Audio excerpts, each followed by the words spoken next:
Hi everyone. Today I am going to discuss about latest information of KEA update about CET spot ranking allotment.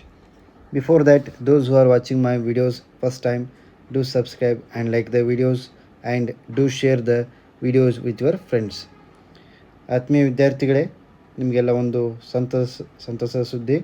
ಅದೇನೆಂದರೆ, ಯಾವೆಲ್ಲ ವಿದ್ಯಾರ್ಥಿಗಳು 2024-25 ಸಾಲಿನ ಪರೀಕ್ಷೆ 1ರಲ್ಲಿ fail ಆಗಿ ಅಂದರೆ ನಾಟ್ ಕಂಪ್ಲೀಟೆಡ್ ಅಂತ ಬಂದವರು ಸೆಕೆಂಡ್ ಎಕ್ಸಾಮಲ್ಲಿ ಕಟ್ಟಿ ಪಾಸ್ ಆಗಿರ್ತಿರಲ್ಲ, ಅವ್ರಿಗೂ ಕೂಡ ಕೆದವರು ಸಿ ಇ ಟಿ ರ್ಯಾಂಕಿಂಗನ್ನ ಒಂದು ಅಲಾಟ್ಮೆಂಟ್ ಮಾಡ್ತಾರೆ. ಅವರ ಉದ್ದೇಶ ಏನಂದರೆ ಯಾವ ವಿದ್ಯಾರ್ಥಿಯೂ ಕೂಡ ಸಿ ಇ ಟಿ ರ್ಯಾಂಕಿಂಗಿಂದ ವಂಚಿತ ಆಗಬಾರ್ದು.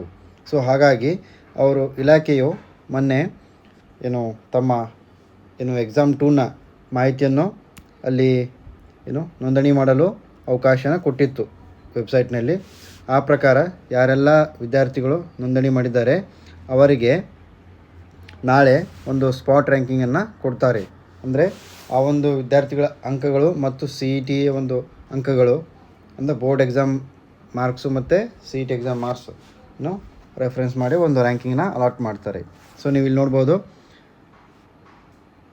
ಕರ್ನಾಟಕ ಪರೀಕ್ಷಾ ಪ್ರಾಧಿಕಾರವು ಮೇ 24ರಂದು ಪ್ರಕಟಿಸಿದ ಸಿ ಇ ಟಿ ಫಲಿತಾಂಶದಲ್ಲಿ ರ್ಯಾಂಕ್ ಪ್ರಕಟವಾಗದ ವಿದ್ಯಾರ್ಥಿಗಳಿಗೆ ಸೋಮವಾರ ಅಂದರೆ ಜೂನ್ 2 ಮಧ್ಯಾಹ್ನ 2 ಗಂಟೆ ನಂತರ ಸ್ಪಾಟ್ ರ್ಯಾಂಕ್ ಪ್ರಕಟಿಸಲಾಗುತ್ತದೆ. ರ್ಯಾಂಕ್ ಪ್ರಕಟವಾದಾಗ ವಿದ್ಯಾರ್ಥಿಗಳಿಗೆ ಮೇ 26ರಿಂದ 29ವರೆಗೆ ದ್ವಿತೀಯ PU ಅಂಕಗಳನ್ನು ನಮೂದಿಸಲು ಕೆಇಎ ವೆಬ್ಸೈಟ್ನಲ್ಲಿ ಲಿಂಕ್ ಬಿಡುಗಡೆ ಮಾಡಿತ್ತು. ಅಂದರೆ C E T ranking announce ಆಗಿತ್ತಲ್ಲ, ಅದಾದ ನಂತರ ಒಂದು ಸಮಯವನ್ನು ಕೊಟ್ಟಿದ್ದರು ಇಲಾಖೆಯವರು ಮೇ 26ರಿಂದ 29ವರೆಗೆ. ಆ ಒಂದು ನಿಗದಿತ ದಿನಾಂಕಗಳಲ್ಲಿ ಯಾವೆಲ್ಲ ವಿದ್ಯಾರ್ಥಿಗಳು ನೋಂದಣಿ ಮಾಡಿಕೊಂಡಿದ್ದಾರೆ ಅವರಿಗೆ ರ್ಯಾಂಕ್ ಅಲಾಟ್ಮೆಂಟ್ ಮಾಡ್ತಾರೆ. ಓಕೆ, ದ್ವಿತೀಯ PU ಅಂಕಗಳನ್ನು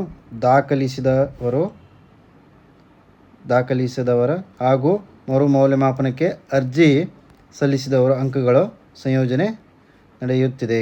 ಓಕೆ, ಜೂನ್ 2ರಂದು ಫಲಿತಾಂಶ ಪ್ರಕಟವಾಗುತ್ತದೆ ಎಂದು ಪ್ರಾಧಿಕಾರ ತಿಳಿಸಿದೆ. ಸೊ ನಾಳೆ ಮಧ್ಯಾಹ್ನ 2 ಗಂಟೆ ನಂತರ ವಿದ್ಯಾರ್ಥಿಗಳು ತಮ್ಮ ಒಂದು ರ್ಯಾಂಕಿಂಗನ್ನು ಪರೀಕ್ಷೆ ಮಾಡ್ಕೋಬೋದು, ಅಂದರೆ ನೋಡ್ಬೋದು ಇಲಾಖೆಯ ವೆಬ್ಸೈಟ್ನಲ್ಲಿ. Okay, wish you all the best for your C E T ranking. Thank you.